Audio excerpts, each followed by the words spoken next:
following is a local resident producers program. The program content is the sole responsibility of the producer and does not necessarily reflect the views or policies of CATV2, Oshkosh Community Media Services, the City of Oshkosh, or Time Warner Cable.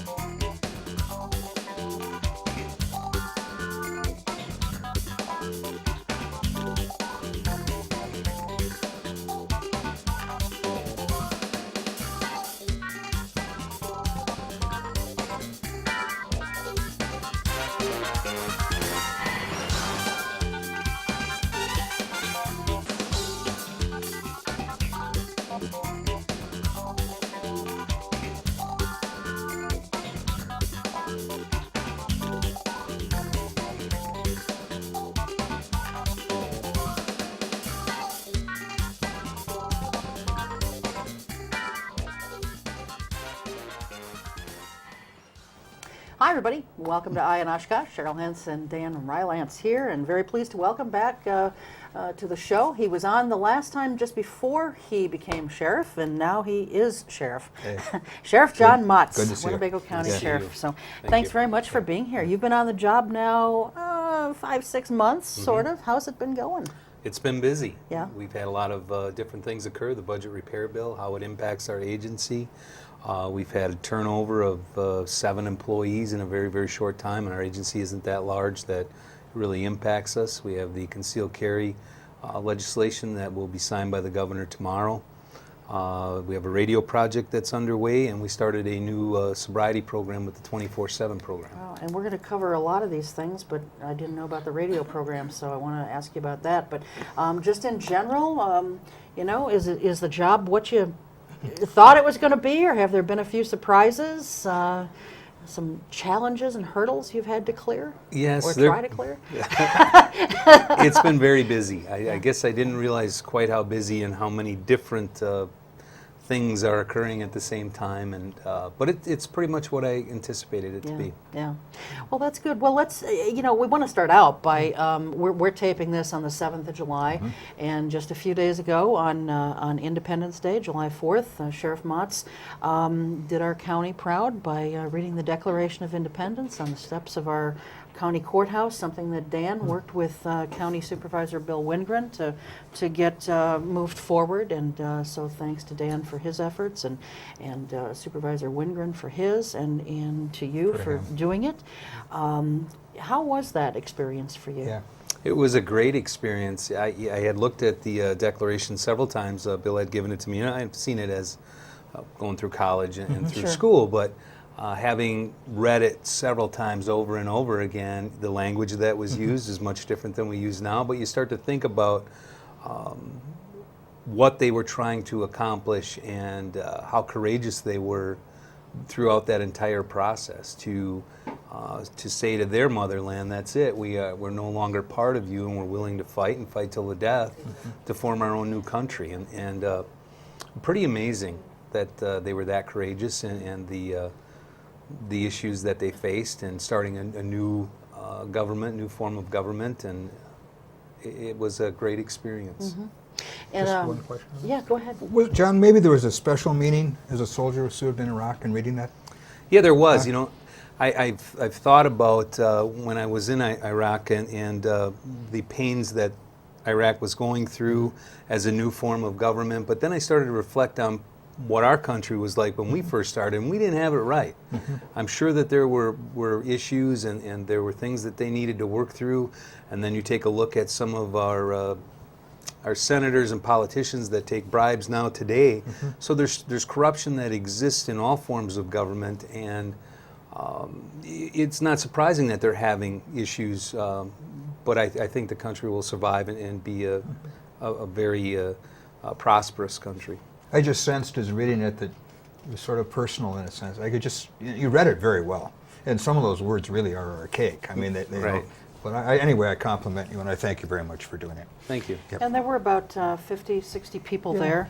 And just sort of a programming note, we did have that videotaped, and it was not videotaped with one of these more high-tech cameras that we have in here, but hopefully it will, be suitable enough for viewing. And we thank Ken Walker for videotaping that for us. And it will be airing sometime here on Channel 2. We don't have dates and times yet, but if you just check, Oshkosh Community Services website for Channel 2, I'm sure you'll see it listed, or you can call down here too to find out when it's going to be running. So anyway, yeah, thanks again for doing that. We appreciate that very much. So let's talk about your job as sheriff. The budget, of course, is probably one of the biggest hurdles that you're having to deal with right out of the gate. And you knew that, though, coming into this, that it was going to be a tough budget, and now the budget has been signed. What implications does it have for your sheriff's department? We're still trying to figure that out. We're asking for clarification from the Department of Administration and from the Wisconsin Counties Association what employees it actually impacts.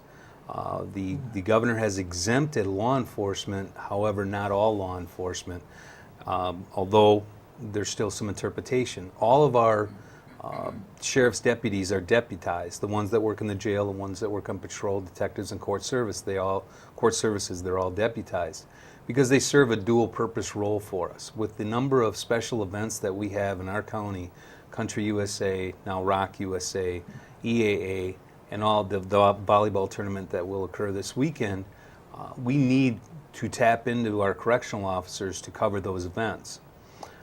So we're not quite sure who it's going to impact and how much revenue we're going to actually see from it until we get that ruling from the Department of Administration and Wisconsin Counties Association. Isn't that frustrating? There's all this hullabaloo in Madison. There's this rush to get something done. They push it through, and nobody seems to know how it's going to affect them.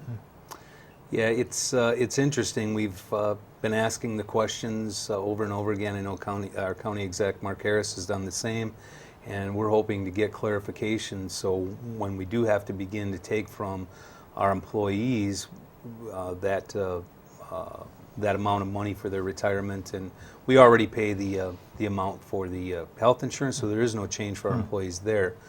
But the retirement obviously impacts the employees, and we want to make sure that we're deducting it from the employees that we should be and not from the ones that we're not supposed to be.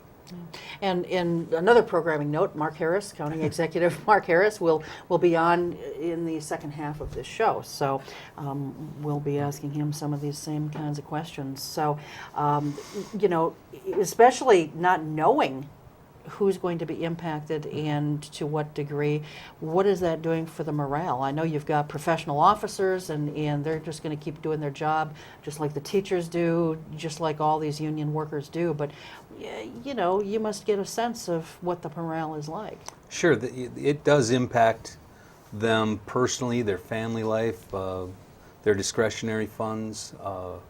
So I've asked them just to be patient, and we will be fair, and we'll do what we have to do according to the budget repair bill and the biennium budget that was passed, but we'll be fair and just be patient. And they're a great group of individuals, all of them, so I don't anticipate that there's going to be any issues with their performance at all. Mm-hmm. Are they a union? They are. They are. Yes. And what most of your employees are union? Yes, it's an association within the law enforcement officers, Okay. to include the corrections officers, patrol, detectives, and court services, and then can they still be in that same bargaining unit when one maybe has to pay and one doesn't? We're waiting to find that out as well. And What we about really don't loss know. of their collective bargaining rights? That's got to hurt. Yes, it does. And sometimes unions maybe from my perspective, fight the wrong fight. Sure. However, there are some times when they're needed and for the bargaining of contracts and those types of things. But if all of that goes away for part of them, it does create some issues. And we have patrol officers that go back to the corrections division to work as a deputy in the jail. They'll take promotions from patrol and take a promotion in the jail, and vice versa. We move them. It makes them a much more diverse employee who has knowledge base of not only corrections but patrol as well. Mark Harris, as county executive, does the negotiations, though, for all employees. Or do you negotiate with your people? You don't? I do not personally. Our personnel director Okay. does. We do have representation, but I do not personally. Okay. Probably good. Okay. What kinds of, how much of their benefits are your officers and other union members paying right now? Do you know offhand? It's the health insurance is 15%. Okay. But the retirement is zero at this point. They're not paying any of their retirement, and that will be the one that impacts them the most. Right. The 5.8% of their salary will go towards Sure. retirement. But 15%, I mean, I realize it's still not as much as some folks in the private sector are paying, but that's a substantial amount of benefit that they're paying toward their health insurance. Have they been doing that for a while, or is that something that has just recently come about? That's been for a while. Okay. I don't know exactly what year of the contract that was negotiated, but it has been for a while. And how far into their current contract are they? Is it a relatively new contract, or? They're in negotiations for a new contract now. There isn't one. I believe it ended in 2010. Okay. So they don't have one right now, and trying to bargain when you don't know exactly the impact of the budget repair bill is difficult to do as well. So we need to get that clarification so we know. Pretty quickly. Right. Yeah. But the raises are like 1 or 2%, right? Right. I mean, that's a given. How does that work then, Sheriff, when your contract has expired?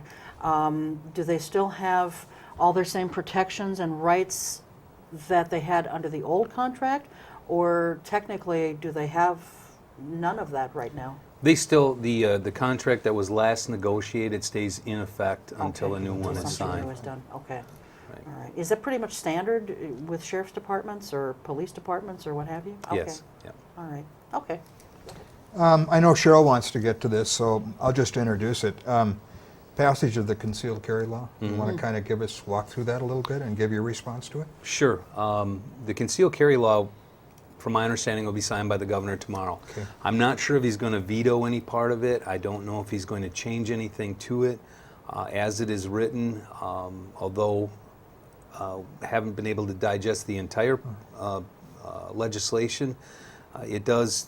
I have some concerns, and the concerns really lie in the training area. Under the legislation that I've seen, they're going to allow hunter safety to be enough training. And hunter safety teaches you nothing about the decision to use deadly force against somebody. It gives you your 4 basic firearms principles of safety, but nothing when it in regard to whether or not you can use deadly force against someone, and then the impact of stress on the body. We train our officers more on how the stress impacts the body than what we do on putting holes in a target, because there is your heart rate increases to 145 beats all the way up to 200 beats per minute. So you're under extreme stress. You get tunnel vision, auditory exclusion. You can't make conscious thoughts as quickly as what you can under normal stress or no stress. So we put our officers under a tremendous amount of stress, put them into a decision shooting kind of scenario, and most often they don't fire a shot. We'll use simunition rounds, which is similar to a paintball, and most times they don't fire because we want them to make sure that they're making the right decision on whether to use deadly force or not. And people need to make sure that they're taking a few other things into consideration. Are they justified in what they're doing, and is it desirable in what they're doing? Do they have an avenue of escape? Those are the things that they're going to have to take into account when they're making those decisions. And it concerns me that hunter safety is one of those things that you can use to determine whether or not you get a permit. Yeah.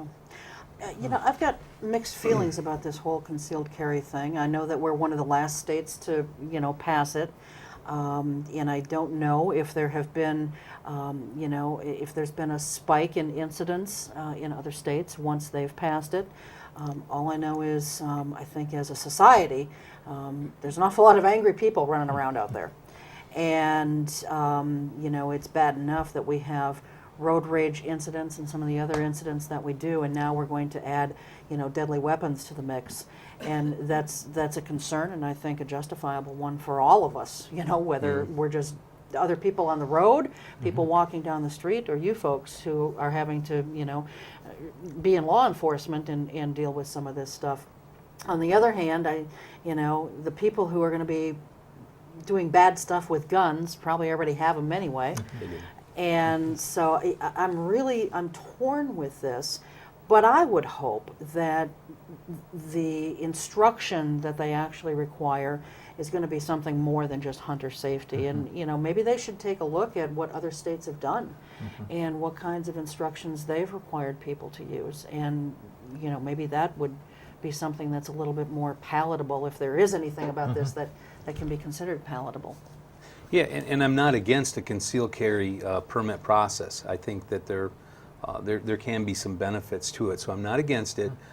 My concern lies in the training, because I know it's not our job to educate the public. However, I think in this instance, I don't want to see the 40-year-old father of 3 who's a good citizen and see someone stealing his car and uses deadly force against him, and you can't. You can't protect your own property. You can protect yourself and others from imminent threat of death or great bodily harm, but you can't protect property. So now that 40-year-old father, who's a good person and law-abiding citizen, is now facing possibly criminal charges, a lot of civil litigation, and I think that there needs to be more than just the hunter safety education, because that doesn't touch on that at all. So you could, in what circumstances could you legally employ this then? If someone is pointing a gun at you, can you shoot them? If you are imminently threatened with death or great bodily harm, you can use deadly force to protect yourself or another. I don't want to get into a legal, because I'm not an attorney, so regardless of what you do, I can almost guarantee you're going to be civilly sued, even if it is you were totally justified. That's just our litigious society. Yeah. But if you feel as though you are imminently threatened with death or great bodily harm, you can use deadly force against a person.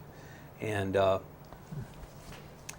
so now you need to define weapon, intent, and delivery system, the things that we do in law enforcement, we train on constantly to ensure that officers are making the right decisions.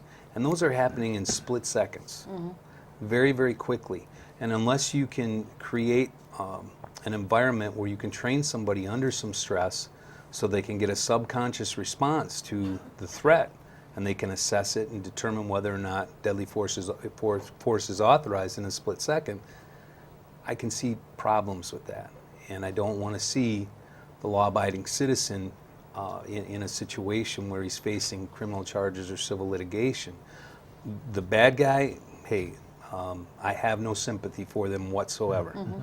But I do want to, I do have some concern when it comes to the understanding when you can and cannot do something, and the impact of stress on the body. Yeah. You gave an instance of someone, stealing your car or causing damage to your car.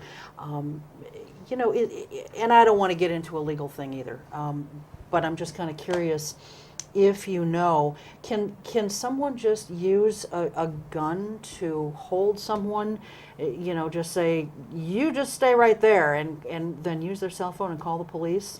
Or is that still considered above and beyond what you could use this for? You can only use the appropriate amount of force, a reasonable amount. What a reasonable person... Of what they're doing to you. Right. So what is reasonable in the situation?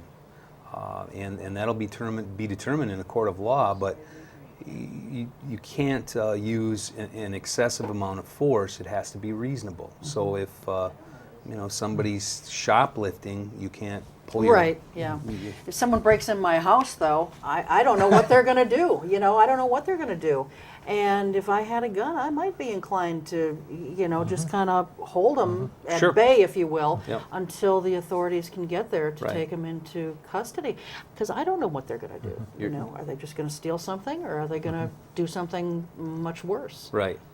Yeah, and those are the things that need to be explained to people in a training environment and explained to them by somebody who has all of that knowledge and can give them that knowledge and educate them on that, and then do some stress scenario-based training so that they have that subconscious response to something. And even just thinking about it, you can create that subconscious response. It's why 16-year-olds' insurance is so high. It's not that they're terrible drivers, it's that they don't have subconscious response to the deer running out in front of them.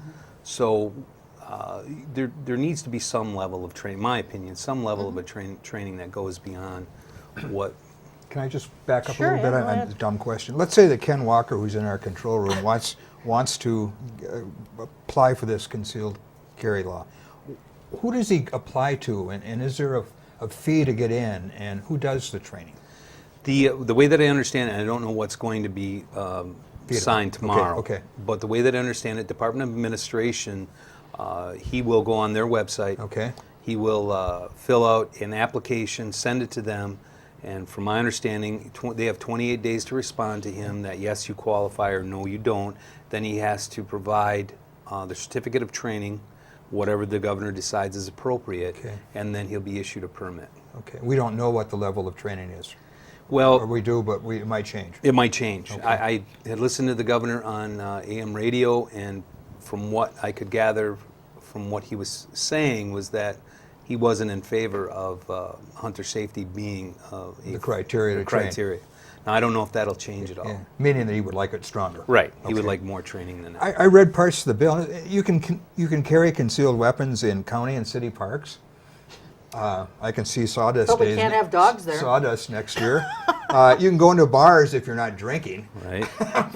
but who's going to enforce these things? I mean, I just thought, you know, I don't know how they'd be enforced.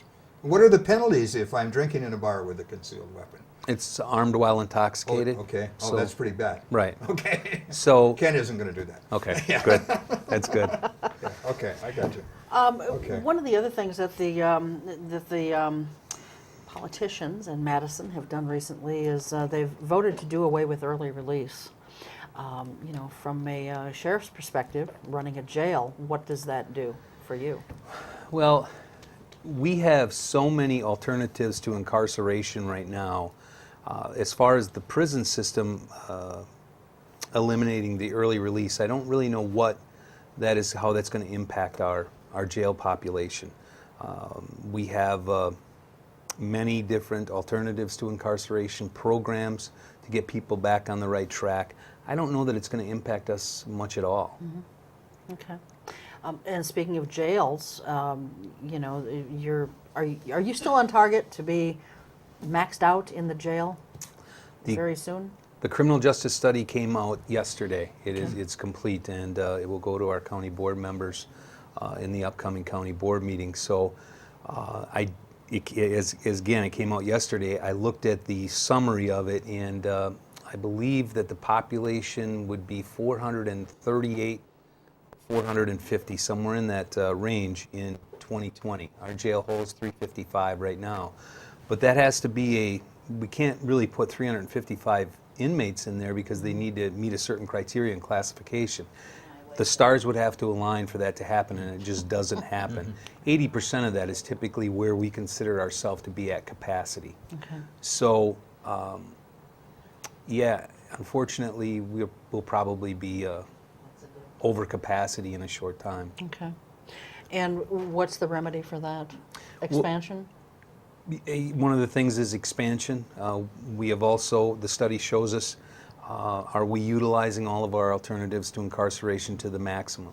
It also pointed out, and I wasn't a shocker, but 90% of the crimes, alcohol or drugs are related to. So 90% of the crimes that are committed, alcohol or drugs are a contributing factor. So is there something that we can do to change that culture? And one of the things we're trying is the 24/7 program. And that program is for repeat drunk drivers and second and subsequent drivers, or second and subsequent offenders are required to, from the time of their first initial court appearance until sentencing, they're required to come to our day report and give a PBT sample twice a day, so we know that they're sober. And they have the option of being on a scram bracelet, which will monitor their consumption of alcohol, or do the PBT twice a day. Now that's for a pretty short time. It's only about 60 days from the time of the initial appearance until the sentencing. I know our legislation in the state is looking at making that part of a sentencing. So if you get fourth time drunk driving and you're placed on probation for a year, that means for a year you're going to have to show up and give a PBT sample twice a day or be on the scram bracelet. And if we can keep somebody sober for a year, there's a good possibility that they might be on the road to recovery if in fact they have a alcoholic, or they have an alcohol problem. And it's not that I'm a proponent of prohibition, however, it's just responsible alcohol consumption. Mm-hmm. That's all we're asking for, so that we can reduce the number of fatal crashes that alcohol is involved in. And we want to use that into our domestic abuse program, so we require those offenders to come in. We could use it for any of the crimes that are committed. And if alcohol and drugs are such a big part of why crime is being committed, there's a good chance we can make a significant impact on it. Sure. Now, you mentioned the radio program, and we're almost out of time, so I wanted to give you a chance to talk about that. What is that? Well, we are looking at a new radio system. The FCC has mandated that by January 1st, 2013, we currently run on a 25 megahertz system. It needs to be down to 12.5. It's the width of the band. And we are going to be replacing our radio system, and there are a couple options that we have available. And one is a 700 megahertz system, which is designed for law enforcement and first responders, for our firefighters as well. And our numbers came in much better than what we anticipated. And that will be presented to Judiciary and P&F on Monday, and then to the full county board. So we're hoping to get that project off and running, because it started in 2005. Oh, wow, that's a long time ago. That's a long time ago, and I'm hopeful to get that project started, and it's been 6 years in the making, and I think it's time that we have to do something. We're mandated to do so. And what exactly? I mean, these are the radios that they carry on their shoulders. Yep. Okay. And the mobile's in the car. So it's the Okay. whole infrastructure of the system. We are working with Calumet and Outagamie County as a 3-county radio system. Mm-hmm. We're looking at consolidating our dispatch centers so that we have one dispatch center. It's operationally cheaper to do. And with the new radio system coming in, we're only equipping one dispatch center, not 3. Okay. Where would that be? I don't know yet. Don't know yet, Okay. but very well could be here because of our expansion, or not because of our current capabilities. Consolidated jails are off the table? Yeah, it's statutorily not allowed. Oh, it isn't? Well, why were they talking? Well, I guess I knew that it wasn't, but yeah. I thought that they were going to try and get the statutes changed. I mean, there was an awful lot of talk about this, and studies and what have you. So interesting. Yeah, I didn't know. Yeah. Okay, very good. Well, thanks so much for being Yes, here and thank kind of you. giving us an Very update on welcome. Yeah, things, and, yeah. and again for reading the Yeah, declaration. absolutely. Very welcome. Appreciate it very much. Come back and see us. Yes, I will. we will Yeah. be definitely having you back. Yeah, So appreciate it. just sit tight. We're going to take a short break. When we come back, County Executive Mark Harris will be joining us, and we've got some questions for him as well. So we'll be right back.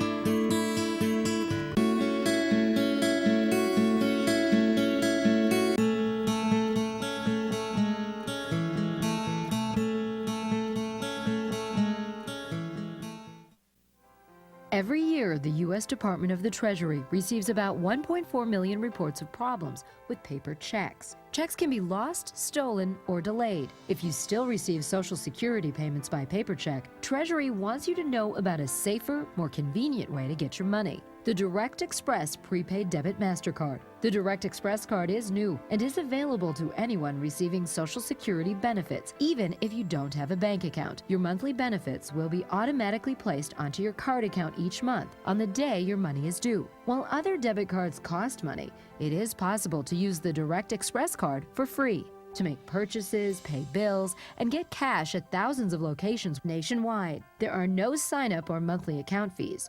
No more waiting for the mail or worrying about lost or stolen checks. Call 1-877-212-9991 or visit www.usdirectexpress.com.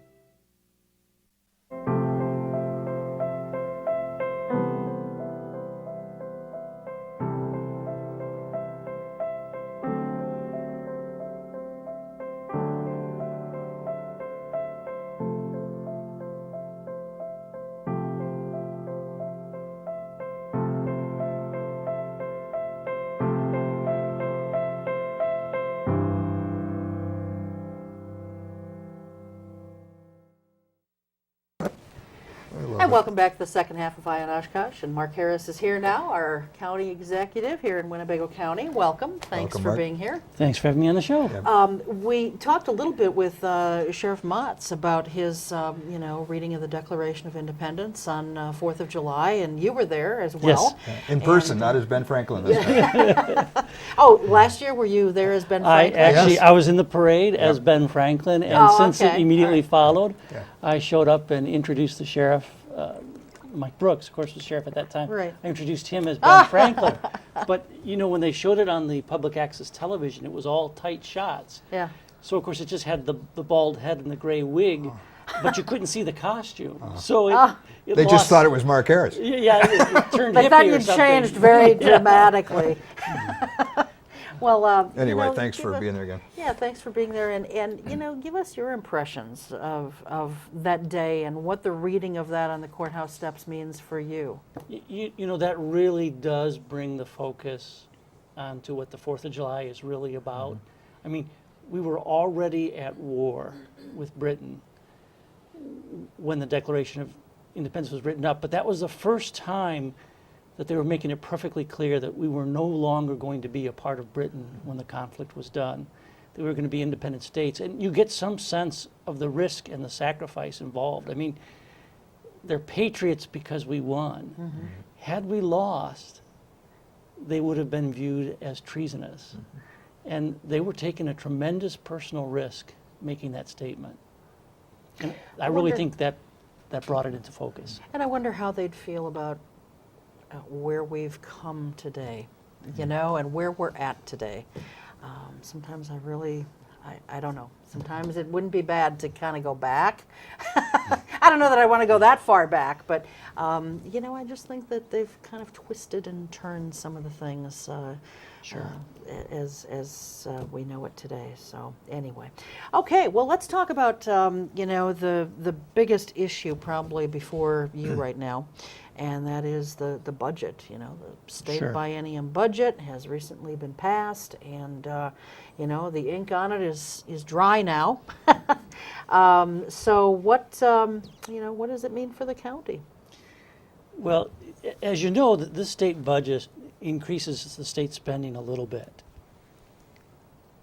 but it also corrects a structural deficit that they've been running. And the way they've done that is by shifting the state's deficit onto local governments. And basically they're cutting the school funding, and you're going to hear conflicting statements on that, but the reason two people can say opposite things about whether they've increased or decreased state funding for schools, for instance, is that if you look at the total amount received from the state, including ARA stimulus monies, and you think of that as the base amount, then funding for things like cities and schools and counties has been dropped significantly. If you only count the general purpose revenue from the state, and remember, for most of these things, the state pulled back general purpose revenue and substituted federal stimulus dollars, then they can say, well, we're putting more general purpose revenue in than the prior year, so we've increased it. But to my way of thinking, they largely have taken the state's deficit and pushed that down onto the universities and the tech schools and the public schools and the cities and the counties and towns. And then the state government has given us what they call tools, but what the tools really are the ability to reduce the take-home pay of the public employees. So for That's a instance, great tool, isn't it? sure. So for instance, for Winnebago County, the take-home pay of our employees, largely because they'll be making a pension contribution, will be cut by about $2 million. And then various aids coming to the county will be cut by maybe $1.6 million. So the county's finances are actually coming out better, but certainly the people that work for the county are hit pretty hard. And then certain categories of individuals that receive service from the county may be dramatically affected. For instance, this budget cuts the funding for child support enforcement. The county's efforts to enforce the collection of child support orders, it cuts that budget by about a third. This budget freezes admission into family care. We are no longer, the promise of family care was that eventually there'd be no waiting lists at all, and anyone that wants to come in and is qualified to come in could come into that system. Well, this basically freezes admission so that the number of people in either family care or the IRIS program, that total can't go up. And what that means is those people that were looking towards getting those services won't receive services until someone else comes off the list of receiving services. And for the frail, elderly, and developmentally disabled, that's usually either moving away or death. So very few people are going to be able to receive those services until that cap on admission is lifted. And especially when I think of the developmentally disabled that age out of the public school system, to start seeing long waits there when we didn't have long waits in the past is kind of heartbreaking. Yeah. Well, Randy Hopper was on our show last week, and he talked about all these things, and he just thinks it's the greatest thing. And I mean, we tried to drive home the point that the state budget, as everybody's been saying, is being balanced on the backs of, the middle income, lower income, the poor, the, frail, the elderly, and I don't think he really wanted to admit to that. He doesn't see it that way, apparently. So. Certainly some tough choices had to be made, and any way they would have balanced the state budget would have involved hardship for somebody. But these are not the same choices I would make. And I also think, not everybody's had economics classes or thinks about things in kind of a long-term public policy way. But there's a risk in this, especially for our county, that I don't think people are seeing. We have 13,600 public employees in this county. 1 out of 8 people working is a public employee. We've got tech schools, 2-year university, 4-year university, a prison, Winnebago Mental Health, a DNR office. We've got lots of public employees. And because we have so many of those offices that not every county has, we've probably got a higher concentration of our workforce, about 1 out of 8 workers in this county. Collectively, they're going to take $27 million reduction in take-home pay.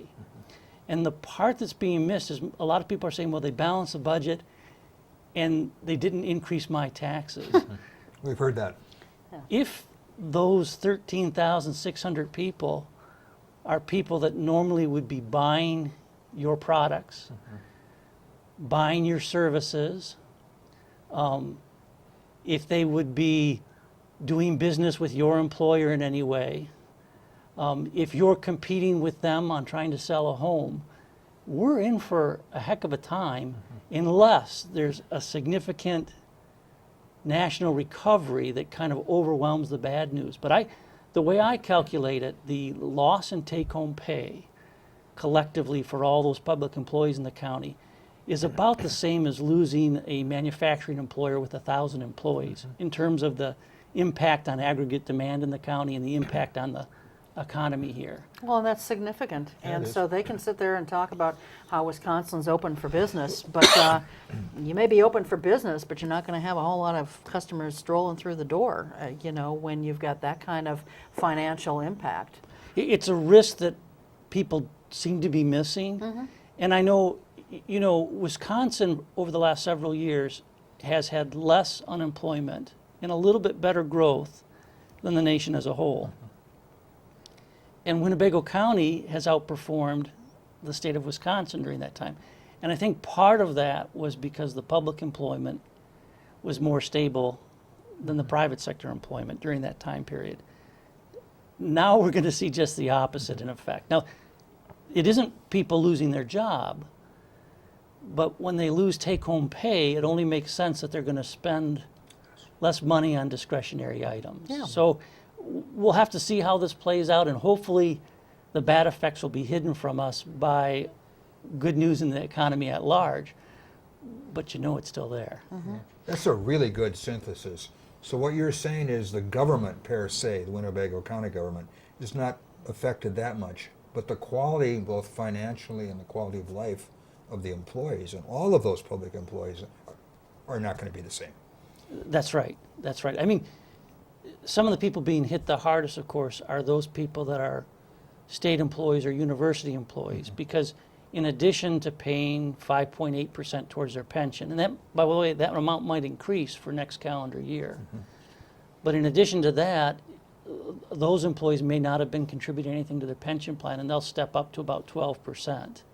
Now, at the county, we were already paying 12%, but the way the law is written, the only people mandated to pay that were people that were in the state plan, and we weren't in the state plan anyways. Okay. But even if we had been in the state plan, our average contribution by an employee was already in that range. So for us, it's just looking at the pension contribution. But that has the same impact on aggregate demand as if someone in the private sector loses a job or loses part of their compensation. So I think that's being ignored. Do your employees know that? I think they know their take-home pay is going to be less.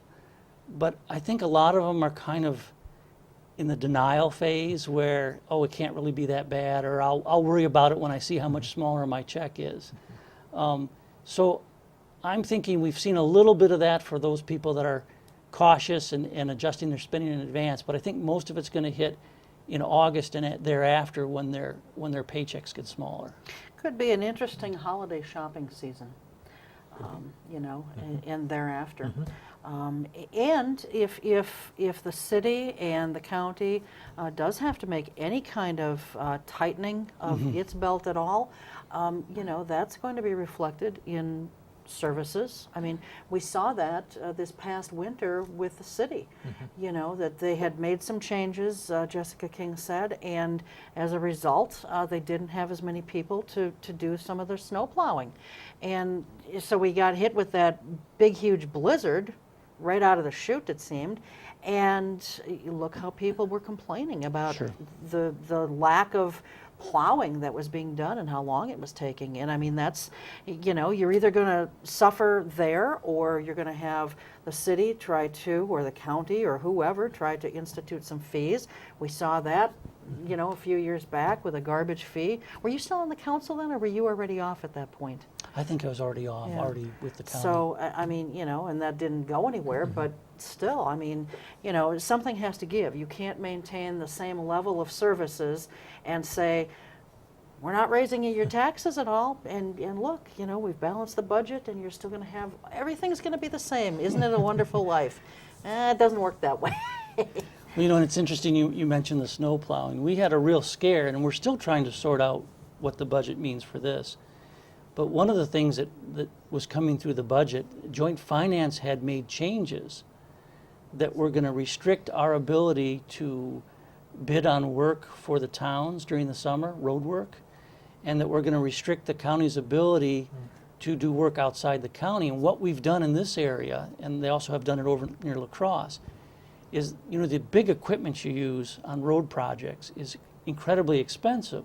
So rather than each of the counties here buying the same equipment, we've kind of specialized where, you know, we do all the chip seal and another county does all the striping and another county does the rotoblasting, breaking up the old road.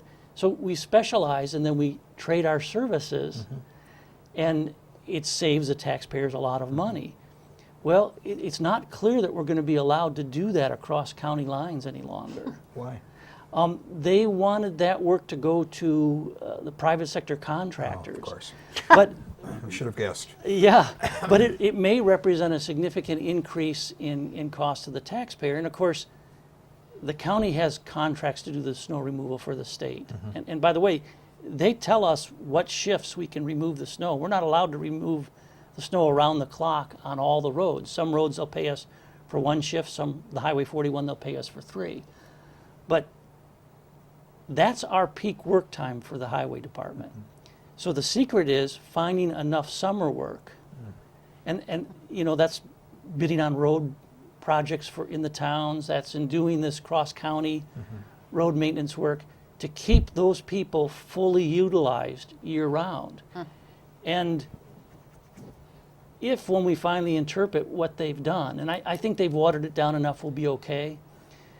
But if it made it very difficult for us to keep the highway workers busy in the summer, then in truth, the true cost of doing the snow removal in the winter goes up, because if it involves idle time, a different time of the year, and you can take a risk and be laying people off every summer, but when the job market gets better, they're not going to be available for you to hire them back when you need them.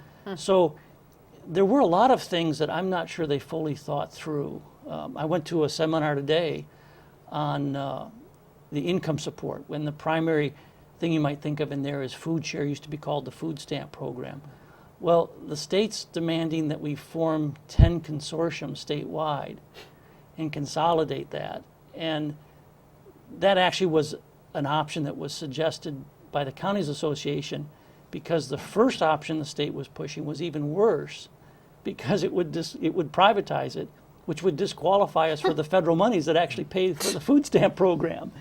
And so rather than going that route, we persuaded them that we would do this alternative. But it's extremely complicated. They want us to have this done by year end.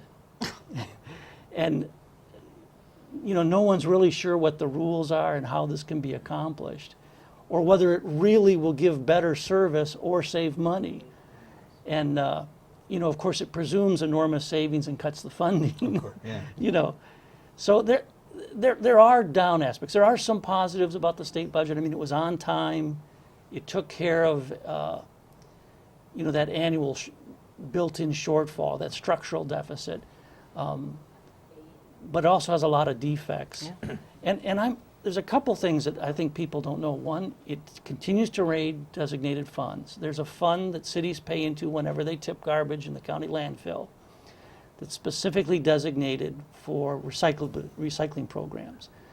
The state is still seizing most of that fund and putting it in their general purpose revenue now, and giving the cities less of that money back to help support the recycling program. So they're still raiding designated funds. There's just a lot more in there, and I think a lot of things were moved quickly without a lot of public debate, and it seemed like big items were happening so quickly that there really wasn't any sort of time for a public outrage or backlash to form. And I think they've also polarized us to such an extent that people seem to be, well, I'm with them, whatever they say, or I'm against them, whatever they say, and that's not the way it should be. Right. Each issue should be given an I honest think and the fair recalls debate. are really part of that it wasn't discussed, and that people just got furious and said, you know, I'm going to sign this petition, we're going to have these recalls. Well, there's probably 100 different reasons that people are on one side or the other of these recalls. But I do think there's a risk when all 3 levers of power are with one party, regardless of which of the 2 major parties that would be, that things can move through the legislature and through the governor's office without an adequate debate. And I think that's one reason why some people are pushing to make a change, so that perhaps the Senate can change hands, or the majority party in the Senate would change hands. I think other people are going to be voting the way they vote to defend that one-party control. So it depends on what your perspective is. Yeah. There were recently some raises that were talked about, and I think, were they voted on also? Yes. For non-represented employees, both hourly and salaried, and that affected, I believe, about 225, 250 people in all. Can you just kind of briefly talk a little bit about why those raises were voted for, I guess? Yes, the non-represented employees, and mind you, that's not necessarily management people. That's just anyone who's not represented by a union, and they really cover the whole gamut of pay grades at the county. They have generally been getting smaller raises than what the average raise was within the union contracts, in part because you could only get away with so much and meet arbitration. So back in 2005, I took away pay for performance and step raises from the non-represented, and we tried to negotiate changes with the union. They did moderate their steps. They put a larger spacing between the step increases, and those are step raises are raises that only go to employees in a certain number of years of employment after they're first hired. And for one union it might be 5, for another union it might be 10. Okay. And for non-represented, there was 10 steps.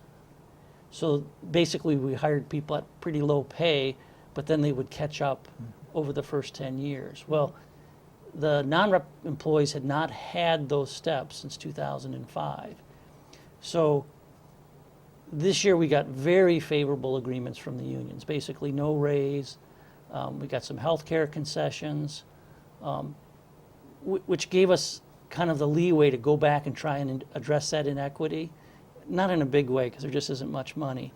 But what we said is, okay, we're going to give a 1.5% raise for 2012, the same as we did for non-represented employees in 2011. But if you're below the midpoint for your job category, you'll get an extra 1%. And what that is kind of a baby step in trying to get those people that were partway through their step system towards catching up to the middle of that pay range for their job category. Okay, all right. Health department consolidation. There's been a lot of talk about that, and where are we? What's the status of that kind of consolidation? Well, the issues are different for the different communities that we're talking with. And there's, in particular, some extra complexity with Menasha. It straddles 2 counties. They're already fully integrated with the school system's health department. And they have their health department doing some things that the other health departments don't do. Like their health department director plays a role in their senior center. So what I think is going to happen is that Oshkosh and Neenah will go back to their respective councils, or will come up with some additional money to further the study that we're doing. I think that Menasha's mayor will recommend, he'll probably send that same request to his council, but with a negative recommendation. And I think the remaining 3 parties, the county, Oshkosh, and Neenah, are going to continue to try and accomplish a health department merger by the 1st of next year. That's what I believe will happen. And they're both without health officers, Neenah and Oshkosh. Yes. I mean, if ever there was an opportunity to make it happen and have it be efficient, would be to do it now. Now, mind you, that means a part of what had been on their city tax bill is going to be shifted to their county tax bill. So, you know, depending on whether people give it a lot of thought, it may look like, you know, the county taxes are inching up and the other 2 communities' taxes are inching down, but it's really a shift of that responsibility. And there's other complexities. We have to, over a period of time, rebate any surpluses we have in the health department because that was accumulated from just part of the county that will be different once Oshkosh and Neenah are merged in, assuming that they do so. So there's a lot of complexity to this. Well, and especially if this is going to happen, you know, by the first of the year. I mean, we're already into July, so That's you know, right. with that many things to be done. But if we're going to do it, it almost has to be at the beginning of the year, because it needs to be reflected in all the different bodies' budgets. Sure. And it makes sense that that's when you would do a transition, is when you're starting a new budget year. So that's an ambitious timeline. But you know, we've been working at it a long time. I think we've identified most of the problems. We just haven't identified the solutions to those problems. Yeah. But it is much more difficult with Menasha. And what I'm hoping will happen is that we'll go back and look at a merger with Menasha again, but for a future budget year rather than for 2012. Okay. We're down to about 2 minutes, so do you have like a short question? Jails, you know, we're looking at additions again. The consolidation of the counties looks like it's gone. Where are we going?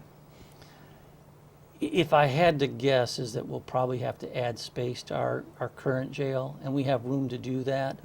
I'm sure we'll continue to investigate alternatives to incarceration. We've got quite a few already, but we should keep looking at that. Another possibility is if we're no longer doing probation holds for state prisoners, that would reduce the population significantly. But we'll look at every possibility, and we'll do the right thing once we exhaust everything else. Good answer. Yeah. You know, going back to the budget and increases in what people have to pay and so forth, you know, we've got a great amount of employees. They're wonderful employees. And I'm sure that they're probably not slacking on their job at all or anything. But morale, this has to affect morale in some shape, form, or fashion. What is the morale like with the county employees?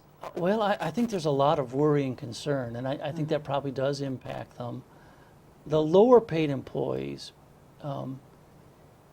may have less leeway in their budgets. You know, the less money you have, the less extra you have for things that aren't necessities. When you take away, you know, 5 or 6% of the take-home pay, for some people that's a real hardship, and they really need to think through how they're going to accomplish that. Almost more worried about the low-paid university and school employees, because they're going to be hit with that contribution on the health care. And if you're a low-paid employee, the cost of the health care might be pretty close to your wages. So 12% of the health care may be 12% of your wages. So they may be losing more like 15 to 20% of their take-home pay. And for a low-paid person, that's a backbreaker. Yeah. Well, it's going to be very interesting to see how this all kind of shakes out. The- So. That was the biggest negative of this, is that the public employees were unnecessarily demonized in preparation for this campaign to change that. Yeah. They've been made second-class citizens. Yep. All right. Well, thanks much for Thanks, coming in and updating us on things, and we'll have you back, I'm sure, before the year is out. So, Thank you. Anyway, that's going to do it for us. Thanks to Sheriff Matz for the first half hour, and thanks to Mark, and as always, thanks to you. We'll see you next time. Until then, take care. Keep your eye on us. We've got All Right on Oshkosh.